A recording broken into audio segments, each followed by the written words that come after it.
Hi. Hello అండి. నేను అండి మీ మల్టీ వ్లాగ్స్ 9982. ఇంతవరకు నా ఛానల్‌ని సబ్స్క్రైబ్ చేసుకోతే ఇప్పుడైతే సబ్స్క్రైబ్ చేసుకోండి. ఈరోజైతే టమాటో రసం అయితే చేసుకుంటున్నామండి. అది కూడా కుక్కర్‌లో చేసుకుంటున్నామండి. ఫస్ట్ అయితే కుక్కర్ తీసుకొని టమాటో, వెల్లుల్లి రబ్బలు, ఆనియన్స్, చింతపండు, జీలకర్ర అయితే వేసుకోవాలి. అలాగే ఎండుమిర్చి ఒక హాఫ్ టీ స్పూన్ వరకు ఎండుమిర్చి వేసుకోవాలండి. ఇప్పుడైతే స్టవ్ వెలిగించుకొని కుక్కర్ పెట్టుకొని 1 గ్లాస్ ఆఫ్ వాటర్ వేసుకొని గ్యాప్ పెట్టేయాలండి. గ్యాప్ పెట్టుకున్న తర్వాత అయితే 3 విజిల్స్ వచ్చే వరకు వెయిట్ చేయాలి.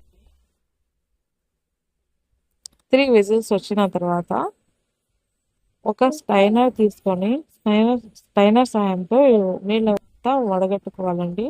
దాంట్లో ఉన్న నీళ్ళని అయితే వడగట్టుకోవాలి. అలాగే దాన్ని అయితే చల్లారనివ్వాలండి. అలాగే కూల్ వాటర్తో కూడా దాంట్లో అయితే వేసుకుంటే కాస్త చల్లారిపోతుంది. అలాగే ఒక మిక్సీ జార్ తీసుకొని ఈ టమాటోస్ చల్లారిన తర్వాత మిక్సీ జార్లో వేసుకొని బరకుగా లైట్గా అయితే గ్రైండ్ చేసుకోవాలి. పేస్ట్లా కాకుండా చూడండి, నేను చూపించే విధంగా అయితే గ్రైండ్ చేసుకోవాలి. ఇప్పుడు అదే కుక్కర్లో ఆ పేస్ట్ అయితే కుక్కర్లో వేసుకోవాలి. ఇప్పుడైతే పులుపుని చూసుకొని సరిపడా వాటర్ అయితే వేసుకోవాలండి. ఆ తర్వాత ఉప్పు, పసుపు, ఎన్టీఆర్ వారి రసం పౌడర్ అయితే 3 టేబుల్ స్పూన్స్ ఆఫ్ అయితే రసం తీసుకున్నాను పౌడరు. ఆ తర్వాత కొత్తిమీర అయితే వేసుకున్నానండి.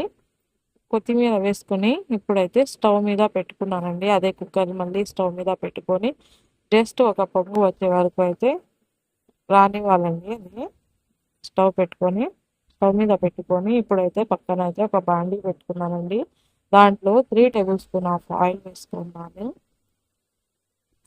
ఆయిల్ హీట్ అయ్యాక ఒక 2 స్పూన్స్ ఆఫ్ అయితే ఆవాలు అయితే వేసుకున్నానండి. ఆవాలు చిటపటలాడాక ఆనియన్స్, అదే అండి వెల్లుల్లి రెబ్బలు వేసుకొని ఫ్రై చేసుకున్నానండి. గోల్డెన్ రంగు వచ్చే వరకు తాలింపు అయితే వేసుకున్నాను. ఆ తర్వాత ఎండుమిర్చి, కరివేపాకు వేసుకున్నానండి. జీలకర్ర కూడా వేసుకొని బాగా ఫ్రై అయ్యాక ఇప్పుడైతే రసాన్ని అయితే బండిలో అయితే ట్రాన్స్ఫర్ చేసుకోవాలండి.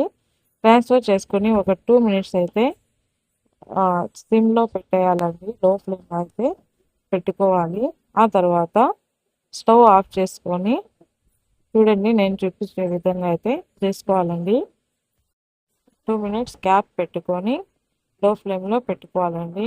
ఎంతో టేస్టీ అయిన టమాటో రసం అయితే రెడీ అండి. పిల్లలకైనా పెద్దవాళ్ళకైనా ఎంతో ఇష్టంగా తినే రసం అండి ఇది. మీరు తప్పకుండా ట్రై చేసి ఎలా ఉందో నాకు కామెంట్ రూపంలో తెలియజేయండి. అంతేనండి. బాబాయ్. నా ఛానల్ని సబ్స్క్రైబ్ చేసుకోండి.